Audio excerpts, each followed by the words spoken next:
Function కైనా order చేయండి 8919763872 www.sanatanjal.in. జ్యోతిష్యం గురించి పెద్ద పెద్ద గ్రంథాలు అంటే భగవద్గీతలో కానీ ఎక్కడ ప్రస్తావన లేదు యాక్చువల్గా. మరి జ్యోతిష్యానికి ఈ కర్మయోగం అన్నారు కదా, కర్మయోగం అయితే విన్నాము మనం, కర్మ గురించి భగవద్గీత మొత్తం చెప్పింది, జ్యోతిష్యం గురించి కూడా చెప్పలేదు ఎక్కడ. మరి కర్మకు జ్యోతిష్యానికి ఏమైనా సంబంధం ఉందా? తప్పకుండా, మంచి ప్రశ్న అండి, చాలా అందరికి తెలియాల్సినటువంటి ప్రశ్న అడిగాను. ఎస్. భగవద్గీత ఎప్పుడు ఉపదేశం చేశారు అంటే యుద్ధరంగంలో అవును, కృష్ణుడు అర్జునుల వారికి ఉపదేశం చేశారు. ఆ సమయంలో ఏదైతే బోధ చేయాలో అంతవరకు బోధ చేయాలి. దాంట్లో కర్మయోగం గురించి మీరు ప్రస్తావన చేసినట్టు కర్మయోగం గురించి చెప్పారు. చేసినటువంటి కర్మలు చేసినటువంటి కర్మలు ఫలితాన్ని ఇస్తాయని చెప్పేసి, అది మంచి కర్మైనా చెడు కర్మైనా తిరిగి వస్తుందని చెప్పేసి భగవద్గీతలో కృష్ణుడు వారు చెప్పారు, మనం విశ్వసిస్తుంటాం. అట్లాగే కర్మను చేయి, దాని ఫలితాన్ని నేను ఇస్తాను మీకు అని చెప్పారు. కర్మ చేయడానికి మీకు అధికారం కానీ వాటి ఫలితం మీద అపేక్ష వద్దు, అధికారం మీకు లేదు అని చెప్పారు పరమాత్మ. ఎందుచేత అంటే చేసినటువంటి కొన్ని కర్మల వల్ల పూర్వజన్మలో చేసినటువంటి దుష్కర్మలు తొలగిపోతే ఈ ఫలితం ఇంకా విశేషంగా వస్తుంది. సో మనం చేసినటువంటి మనం భగవంతుని మీద చిన్న పుష్పమో పత్రమో భక్తిపూర్వకంగా సమర్పణ చేస్తే అతిరుద్ర మహాయాగం చేసినటువంటి పుణ్యం కన్నా ఎక్కువ పుణ్యం వస్తుంది. అదేమిటి మంచి పుణ్యం వస్తే మనం స్వీకరించకుండా ఉండలేం కదా, ఇంత సౌభాగ్యం కలిగితే వద్దనుకోలేం కదా. కాబట్టి కర్మ ఫలితాన్ని ఇచ్చేటువంటి అధికారం భగవంతుంది. మరి జ్యోతిషాస్త్రం ప్రస్తావనకు వచ్చినట్లయితే ఆ సందర్భంలో ఆ యుద్ధరంగంలో ఏదైతే బోధ చేయాలో అంతవరకు బోధ చేశారు. జ్యోతిష్యము అనగా వేద పురుషునికి ఒక అంగం లాంటిది, షడాంగాల్లో ఒకటి అంగం. అదేమిటి అంటే జ్యోతి, మీరు మొదల్లో చెప్పినట్టుగా జ్యోతిషం అంటే వేద పురుషునికి నేత్రస్థానం లాంటిది. కన్ను ద్వారా చూడగలము, అంటే ఎక్కడో దూరంగా ఒక జ్యోతిని వెలిగిస్తే దాని చుట్టుపక్కల ఏముందో చెప్పగలుగుతాము, అంటే ఆ వెలుతురిస్తుంది కనుక. అట్లా వేద పురుషునికి ఆ గ్రహ సంచారాలు, దాని ద్వారా వచ్చేటువంటి ప్రభావాలు ఇవన్నీ కూడా చూసి చెప్పేటువంటి అంగం అండి వేదాంగం. సూపర్.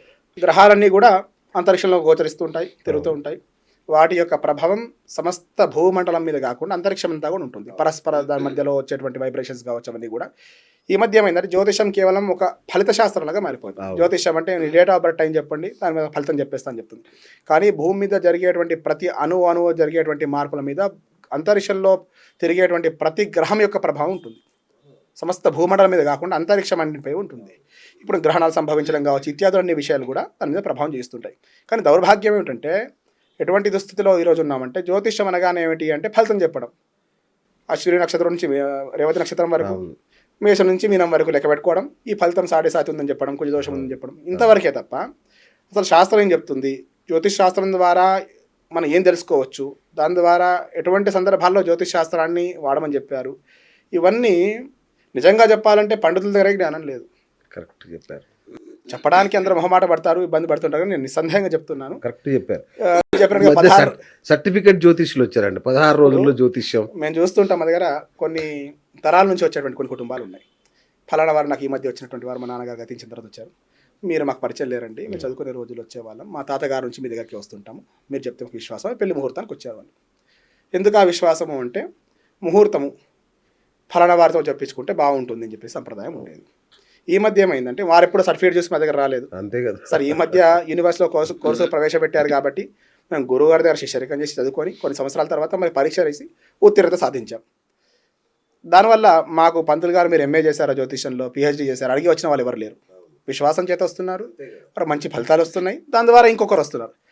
దానికి వైద్యం చేసేటువంటి వాడికి అనుభవం ప్రధానం. మనం అంటున్నాం కొత్త వైద్యుడి కన్నా పాత రోగి నయం అని చెప్తాం. వాడికి అనుభవం ఉంటుంది, ఈ గోలు వేసుకుంటే ఇది వేసుకుంటే ఇది నయం అవుతుందని చెప్తుంది.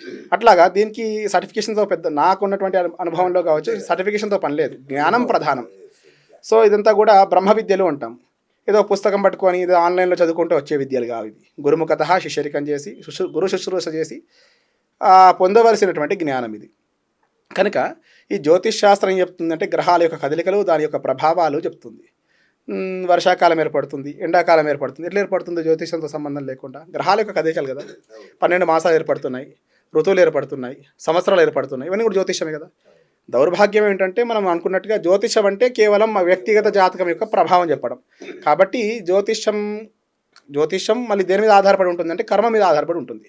చేసేటువంటి కర్మని ఫలితాన్ని ఈ కాలచక్రంలో కర్మ జ్యోతిషం రెండు కలిసి ఉంటాయి. సో గ్రహాల యొక్క కదలికలు కరెక్ట్‌గా వచ్చారు. అక్కడికే వచ్చారు పాయింట్. కర్మ ఫలితాన్ని అనుభవించక తప్పదు అని చెప్తాం. సమస్య. కానీ జ్యోతిష్యుడి దగ్గరికి వెళ్తే ఏం చేస్తాడు? డోంట్ వరీ నీ కర్మని నేను తప్పిస్తా అంటాడు. మరి అందుకే అడుగుతున్నా తప్పించే జ్యోతిష్యానికి. అధికారం వరకు లేదు, ఈశ్వరుడు మనకు అవకాశం ఇవ్వలేదు. కర్మని యొక్క తీవ్రతను తగ్గించుకోగలుగుతాం. అచ్చా.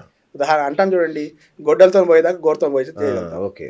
బాగా దుష్కర్మలు చేసి ఉన్నాడు, వాటి యొక్క ప్రాయశ్చిత్తం చేసుకోగలిగాడు. పుట్టినప్పుడు సమయానికి జాతకం ఏర్పడుతుందండి. అవును. ఒక వ్యక్తికి 16 సంవత్సరాలకి గండం ఉంది, వాడు 19వ ఏడా నా దగ్గరికి వచ్చినాడు, బాగున్నాడు. ఏమిటి వాడి బ్రతికే ఉన్నాడు. మహామహా పండితులు కూడా 16 సంవత్సరాల గండం వస్తుందని చెప్పారు. పూర్వకాలంలో మీ నాన్నగా వస్తే ఇబ్బంది ఏం లేదని చెప్పారని చెప్పి మాకు ఈ మధ్య వచ్చిన వాళ్ళు ఏం చేశారు, ప్రతినిత్యం ఈశ్వరార్చన చేశారు. వారు చెప్పింది ఒకటే, 1000 లక్షలు ఖర్చు పెట్టాల్సిన అవసరం లేదు, నిత్యం శివార్చన చేయమని చెప్పారు. శివార్చన చేసిన తర్వాత వచ్చినటువంటి విభూతి భస్మం మొదట రాసుకోమని చెప్పారు. ఆ రామలింగేశ్వర అనుగ్రహం వల్ల వాడు ఆరోగ్యంగా ఉన్నాడు, చక్కగా కాలేజ్కి వెళ్తున్నాడు. ఏమిటి అంటే పూర్వజన్మ కర్మల ఆధారంగా ఆ సమయంలో వీడికి గండం ఉన్నటువంటి సందర్భం ఉంది, నిజమే అది. దాంట్లో జ్యోతిషం చదువుకున్న ప్రతి వాడు కూడా చెప్పగలుగుతాడు. కానీ వాడు ఈ రోజుకి బ్రతికే ఉన్నాడు, ఆరోగ్యంగా ఉన్నాడు, ఎటువంటి వ్యసనాలు లేవు, మంచి స్నేహితులతో ఉన్నాడు, చదువుకుంటున్నాడు. మరి దాని గల కారణం ఏంటంటే పుట్టిన తర్వాత ఈ 16 సంవత్సరాలు చేసినటువంటి కర్మఫలాలు ఉంటాయి కదా, ఆ దుష్కర్మల్ని తొలగించి సత్కర్మల్ని చేయడం వల్ల ఈశ్వరార్చన చేయడం కావచ్చు, ఏదో పూట వారు భోజనం పెట్టడం కావచ్చు, ఇలా చేసేటువంటి మంచి కర్మల వల్ల ఏమవుతుంది, దుష్కర్మలు తొలగిపోతాయి. దాన్ని బ్యాలెన్స్ చేసుకోవచ్చు మనం దాంట్లో. మరి పూర్తిగా మృత్యువుని ఆపగలుగుతారంటే ఎవరి తరం కాదు అది. మనం చెప్పాము అపమృత్యువుని ఆపగలుగుతాము, మృత్యువుని ఖచ్చితంగా ఎవరైనా జన్మించినటువంటి వాడు శరీరాన్ని వదిలిపెట్టవలసిందే. కనుక తప్పలేదు. కారణ జన్మలు ఒక సరైనటువంటి ధర్మ సంస్థాపన కోసం ఒక కారణంతో పుట్టారు. ఆ పని పూర్తవగానే శరీరాన్ని వదిలిపెట్టేసి అలా 10 అవతారాలు ఎత్తవలసి వచ్చింది. భగవంతుడే 10 అవతారాలు ఎత్తవలసి వచ్చింది దుష్ట శిక్షణార్థం.